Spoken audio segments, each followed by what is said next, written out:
Mila had always been a little bit afraid of the sky. It wasn't that she believed there were monsters up there or anything like that. It was just so big and she was so small. And when you're that small and something is that big, well, it tends to make you feel like just a speck of dust. In fact, Mela would often get lost in the woods near her village and find herself walking right into the river or tripping over her own feet. But this wasn't because she was clumsy or careless. No, it was because she kept getting distracted by the sky. Now, deep within the woods lived some very special trees. They were called the star trees, for their branches grew long and thin and pointy, much like stars.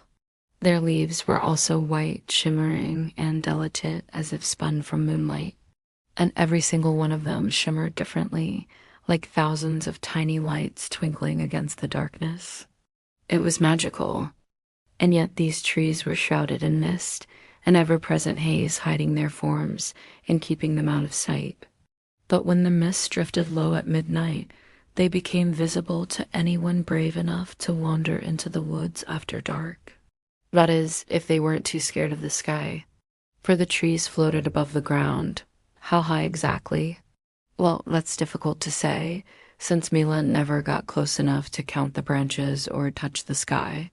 See, these trees were quite special and quite busy. Each one of them served as a night gardener to tend to one very important plant, the one growing at the very tippy top of each tree. This plant produced silver star fruit, which gave wishes to those who ate them. Now, Mila wasn't a night gardener, or at least she wasn't supposed to be. In fact, she worked in the hatchery collecting the star fruit and sorting them by size, color, and shine. But every once in a while, one of the night gardeners would call in sick and Mila would have to step in. And that's how she ended up where she was now, climbing a ladder all the way to the top of a floating tree to water a bush full of glowing star fruit. It wasn't dangerous exactly, more like incredibly hard work. But she had a feeling something was watching her from above. So while she watered, she hummed a little tune and tried not to look at the sky. When she finished, she turned around and gasped. There, sitting on a branch nearby, was a book.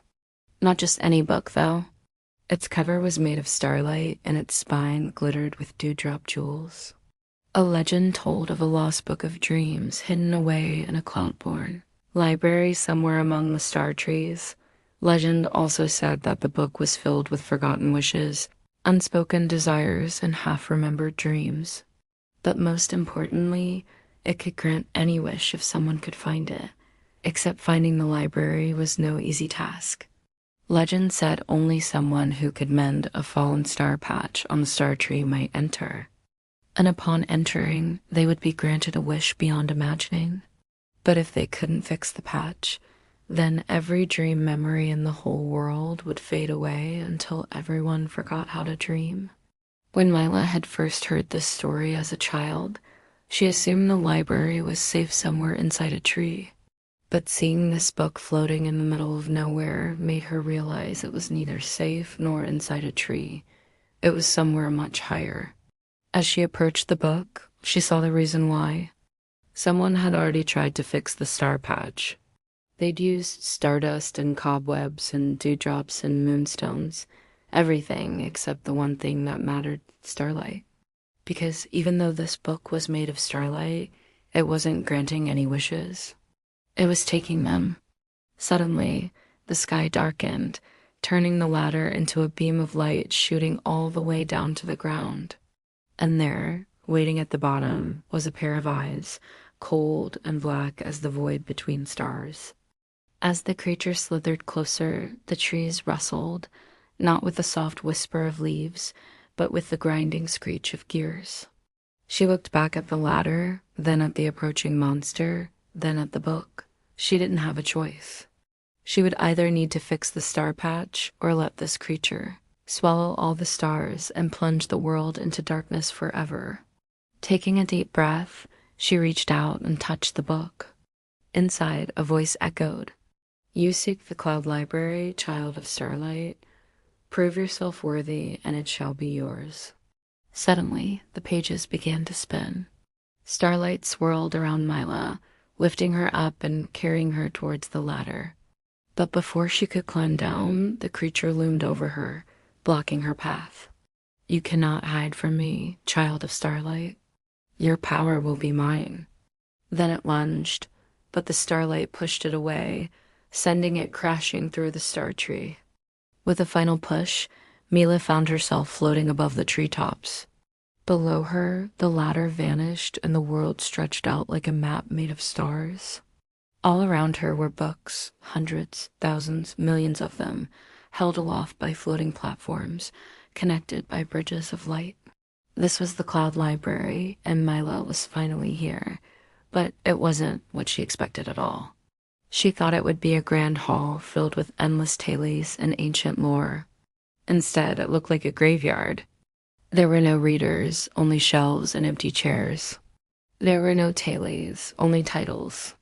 And as she walked among them, Mila noticed something strange.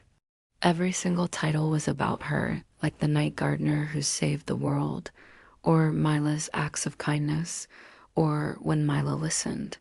Then it hit her. The stories weren't here, they were supposed to be hers.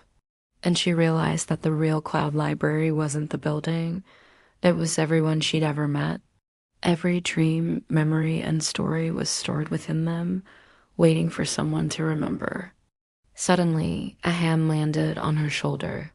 Mela, it's time to come home.